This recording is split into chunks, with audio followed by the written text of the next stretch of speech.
કે જે આવા શબ્દો મૂકતા ગયા છે. ખરેખર આ અવસર મારે રામ ભજનનો ફરીવાર મળશે નહીં.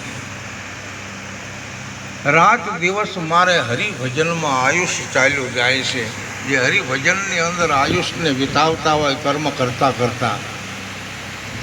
જો કે કર્મયોગ, ભક્તિયોગ અને જ્ઞાનયોગ ત્રણેયની જરૂર છે. આપણે કર્મ કર્યા વિના ચાલે નહીં, ભક્તિ કર્યા વિના ચાલે નહીં અને જ્ઞાન જાણ્યા વિના ચાલે નહીં. આ ગીતાજીમાં બતાવ્યું છે. જ્ઞાન, ભક્તિ અને કર્મ. તો આ આયેલા અવસરિયાને આપણે ઓળખો, આપણે કોણ છે. બહુ મુદ્દો આપી દીધો છે. સ્મરણ કરો, પ્રથમ પ્રેમને જગાડો. બધાનામાં પ્રેમ તો પડ્યો જ છે, પણ જાગતો નથી ને જગાડતા નથી. બરાબર. ક્રોધને જગાડે, લોભને જગાડે, મસ્તરને જગાડે, કે જે ઈર્ષા કરવા વાળો સોર છે. હા ને, ત્યાંથી બંગલો બની ગયો. ઝૂંપડું બરાબર હતું, હા ને ગાડીઓ ને બંગલા. ઓહો, પણ એને ગુરુ મહારાજે દયા કરી છે ભલામણ. એમાં આપણે શું કામ ઈર્ષા કરવી પડે? પણ આવી ઈર્ષા કરે જેને મસ્તર ચોર કહેવામાં આવે. આહા, આવું નથી કરવાનું. તો ભક્તિ તો મહાપદ છે, અને સદગુરુ પાસે જાઓ ને એટલે તમને સમર્પણ કરે. કેવી રીતે સમર્પણ કરે? કે તમારી સુરતા અને સદગુરુના સંબંધના લગ્ન કરાવે. અને લગ્ન કર્યા પછી જ ભક્તિ કરી શકાય. બરાબર. કુંવારી દીકરી હોય અને પોતાના પતિની તો ખબર નથી, ચમ સેવા કરે.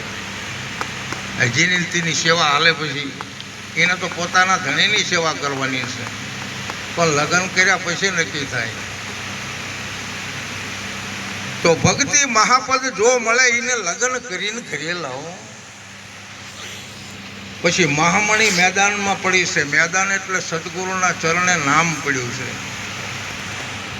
એ નામને ઉપાડવાનું છે. સદગુરુના ચરણેથી આળા કર્યા વિના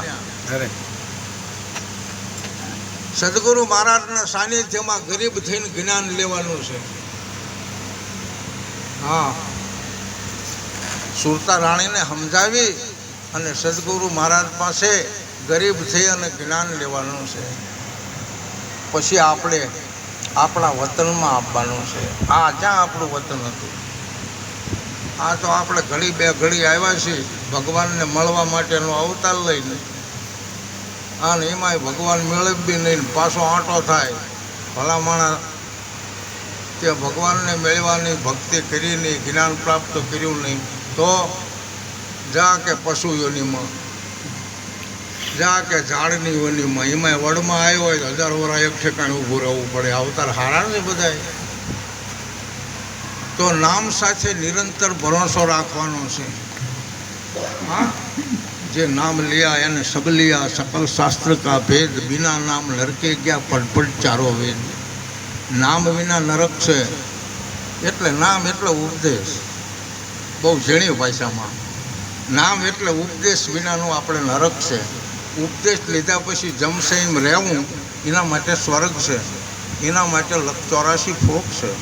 હા, આપણે અત્યારે હાલમાં અમર આસન અને અમર શબ્દમાં રહેવાનું છે. આપણે અમર કાયા આપણામાં આવેલી જ છે. તો અમર કાયાની અંદર ઘડીક રહી જવો. વિધિ આપણો આમાં છે જ તે. આ સ્થૂળ દેહ છે, થોડું આવે એ સૂક્ષ્મ દેહ ઊભો થાય. અને કારણ જે આ આમો આપણે પૃથ્વી પવન પાણીની રિયા એ છે. પણ આમાં એક વિદેહી છે જેને અમરદેહ કહેવામાં આવે. કોઈ દી મરે જ નહીં. તો સવારે અમે કીધું કે અમર આસન ઉપર બેસી જાઓ. સદગુરુ મહારાજે નિજ ઉપદેશ આપ્યો ને એને આસન કહેવાય. અને એ વચનના આસન ઉપર બેસી અને વિદેહી પદને પામો. સંતો ગમે તે રીતે ભજનમાં નથી આપણને સંભળાવતા,